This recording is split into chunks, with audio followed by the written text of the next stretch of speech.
네. 진짜 이게요.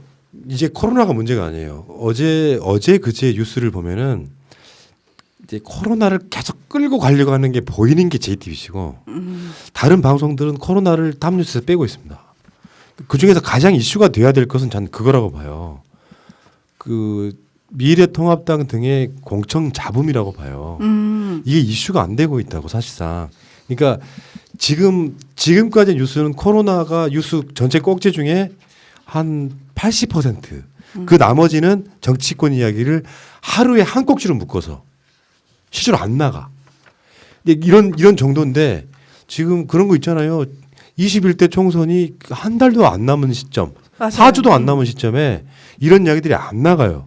계속해서 이간질을 해줘야 돼요. 끊이지 않는 공천 잡음이라는 게 뭐냐면 여러분들 오늘도 김재원 탈락했죠?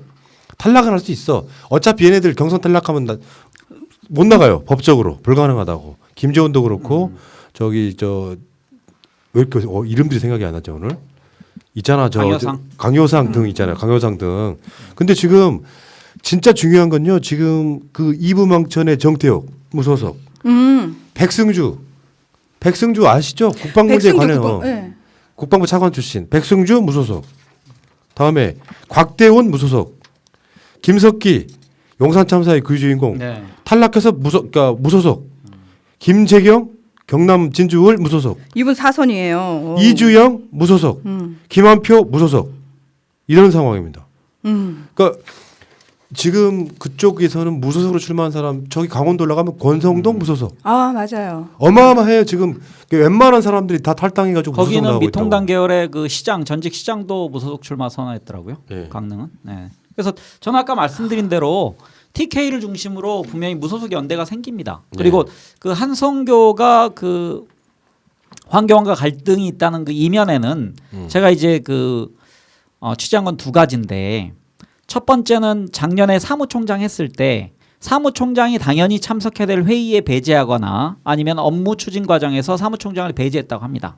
그러니까 그런 구원이 좀 쌓여 있는 것 같기도 하고 두 번째는 한성교는 어쨌든 그 박근혜 사람이라고 스스로 이렇게 자칭하는 사람인데 박근혜로 상징되는 그 국회의원들을 많이 지금 쳐내고 있거든요. 그러니까 거기에 대한 반발이다라는 얘기가 나오는데 그럼 이 사람들은 박근혜가 좋아서가 아니고 아까 말씀하신 것처럼 자기의 정치적 영달을 위해서 아바타로 세우기 제일 좋은 인물이 박근혜거든요. 상징성 때문에. 그래서 이번 선거까지는 박근혜를 철저히 이용해 먹을 겁니다. 그러면서 박근혜를 표방한 무소속 연대가 다시 한번 그 대외적으로는 그렇죠. 안 하지만 그래서 TK는 지금 뭐 4분 5열 상황에서 선거를 치를 수밖에 없는 상황이다. 그래서 민주당이 여기서 열심히 하면 좋은 표를 가져올 수 있다고 생각합니다. 내가 지금까지 이야기를 꾸준히 해왔잖아요. 지역구 분위기 나쁘지 않아요.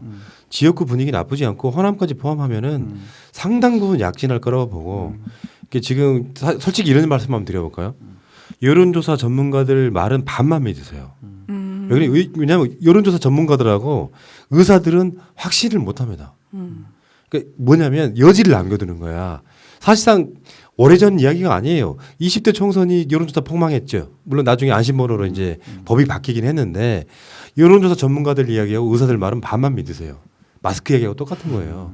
정부 입장에서는 마스크가 몇 마스크 써도 된다까지 이야기할 수 있는데 마스크 써라는 이야기 할 수밖에 없는 거야. 의사나 정부는.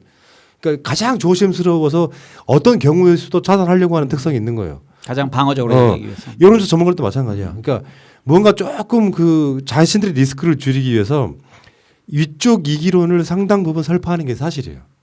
그게 약간 다른 지점이라고 우리 같은 사람들이랑 우리는 틀리면 뭐 틀릴 수도 있지라고 생각할 수 있지만 그분들은 그 전문가이기 때문에 그런 거야. 그러니까 전반적으로 여론조사 전문가들의 말은 반만 믿으시고 반은 저걸 조심스럽게 말하는 거 보면 상당히 승산이 있구나 이렇게 보시면 될 것 같고 단언적으로 여기는 힘들다고 말하는 건 그 말 그대로 믿으면 되는 거예요.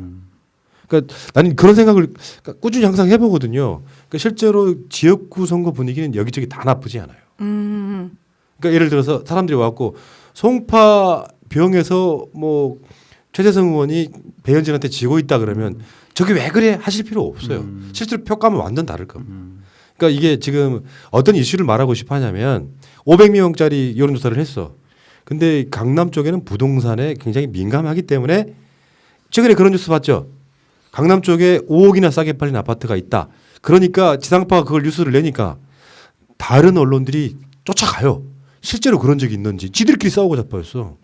실제로 부동산 가격을 잡아가고 있는 상태인데 부동산 값이 떨어져서 화를 낸 사람이 더 많을까요? 부동산 값이 떨어져서 박수를 친 사람이 더 많을까요? 박수 그렇죠. 친 사람. 1번, 2번. 2번. 대부분 그렇단 말이에요. 그러니까 여러분들은 송파에 강남에 서초에 가면은 부자들만 사는 줄 알죠. 아니야. 아니에요. 진짜 자기 집 없는 사람들 훨씬 더 많다는 얘기예요. 대다수 월세 살아. 그 월세 겁나 비싼데. 네. 자, 근데 또 사실 그런 부분도 있어요. 그 예전에 영국이 브렉시트 투표할 때 설마 브렉시트에 찬성하겠어라는 그 진보적이고 젊은 층들이 굉장히 많이 놀러를 갔단 말이죠. 네. 그래서 브렉시트가 결정이 됐거든요. 국민투표에서. 네. 그러니까 지금 약간 여론조사에서 밀려요. 또는 앞서고 있어요라는 거에 우리가 현혹되지 말고 무조건 투표를 가서 투표율 자체를 높이는 게 중요하다. 어느 한 곳도 끝날 때까지는 끝난 게 아니기 때문에 마음을 놓으면 안 된다로 가야 되는 게 맞는 것 같아요. 그러니까 네. 브렉시트 투표하고 나서 그 반응이 우리가 도대체 뭔 짓을 한 거야 이거였거든요. 그렇죠. 맞아요. 그러니까 자기들도 이렇게 될 줄 몰랐는데. 몰랐던 거죠. 근데 이번 선거도 마찬가지입니다. 음. 우리가 이번 코로나 바이러스 때문에 선거율이 좀 낮아질 거라고 예상을 하는데 왜냐면 사람들이 밀접 하게 모이는 곳, 밀접 접촉이 가능한 곳에 안 모일 거라고 생각하는데 그래서 저는 사전 투표해서 사전 투표에 우리 열성 지지자들은 많이 가시면 많이 됩니다. 하죠. 네. 그리고 선거날 당일은 좀 여유롭게 쉬시는 게 예. 그냥 뭐 새날에서 뭐 개표 방송 보시면서 좀 쉬면 됩니다. 우리 사전투표 목표 40%. 네. 그 정도 해야 됩니다. 좋다. 네. 사전투표 하루만 하는 건 아니잖아요. 네, 이틀 합니다. 이틀? 10날, 아. 11일 날. 예, 여러분 기억하세요. 빨리 가서 투표율을 일단 경쟁이 붙더라도 높여놔야 돼요. 투표율이 높을수록 사실상 우리가 유리해요. 맞아요. 그거 당연한 거야 그거는. 저쪽 고정표는 무조건 나올 테니까.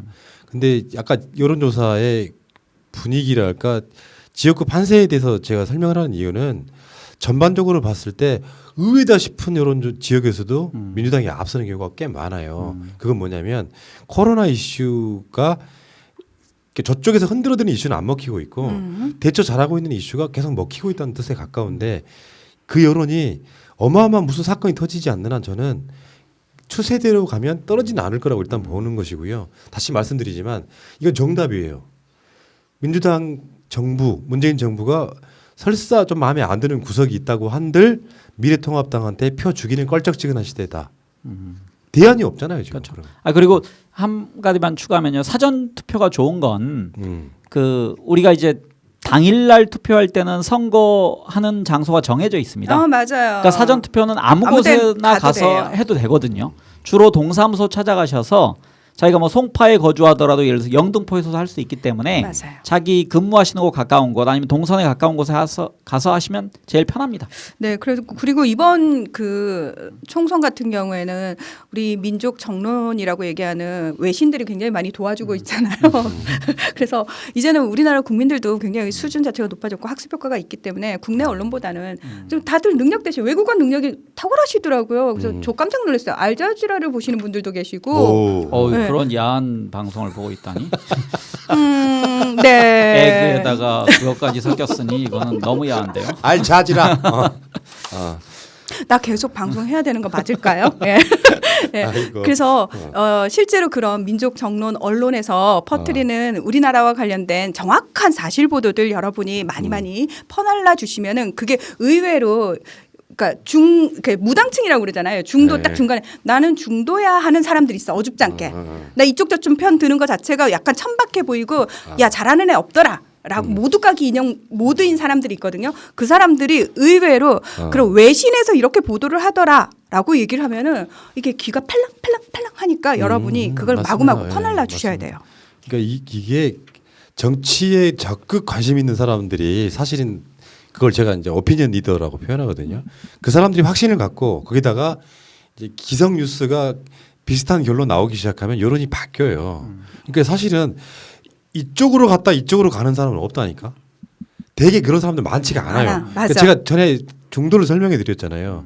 중도에 되게 지금 대한민국 구성상으로는 샤이 보수가 분명히 있다. 이 사람들은 밖으로 미래통합당 지지한다는 말을 못하는 사람들일 뿐이지 사실은 중도가 아니에요. 조용히 가서 심지어 출구 수사까지 틀린다잖아. 왜? 얘기 안 해. 조사원이 어느 당 찍으셨어요 하는데 자기가 미래통합당 찍었다는 말을 못하는 거예요. 이건 중도가 아니지. 일단 제껴놔. 거기 오늘 여론조사 나왔던 뭐 미래통합당 지지율이 35% 나왔다는 건 사실일 거예요. 완전 맥시멈일 거라고 봐. 그러니까 이 사람들이 미래통합당 지지하는 사람들이 다 기어 나오면 30% 나온다고 봐요. 그 나머지 중도라고 하는 사람들은 미래통합당을 찍었다가 민주당 찍었다가 아니고 개혁적인 성향을 그러니까 그게 이슈가 막 됐을 때 예를 들면 요즘 또 그런 이슈거든요. 긍정적인 이슈. 코로나19 대응 되게 잘하네 하면 문재인 정부 잘한다고 찍어주는 사람. 맞아. 남북관계가 좋을 때 그 남북관계 평화 원한다고 찍어주는 사람. 이런 사람들은 그게 진짜로 캐스팅 보터예요. 그게 중도층이라고. 그러니까 이걸 정확하게 분석할 수 있어야만 비단 선거를 할 수 있다고 보는 건데 민주당한테 뭐 한 6점 몇 프로 차이로 치고 올라왔다. 이것도 그건 중요한 거라고 생각하지 않습니다. 왜냐하면은 어차피 선거는 한 표라도 많은 놈이 이기는 거야. 그럼 한 표라도 많으려면 어떻게 해? 투표장에 나가는 게 우선이지. 나가고 그 전까지 절대 마음을 놓으면 안 된다. 이건 다 이번에 우리가 다 이겼어. 이러고 일찍 샴페인 터트리면 큰일 난다. 예.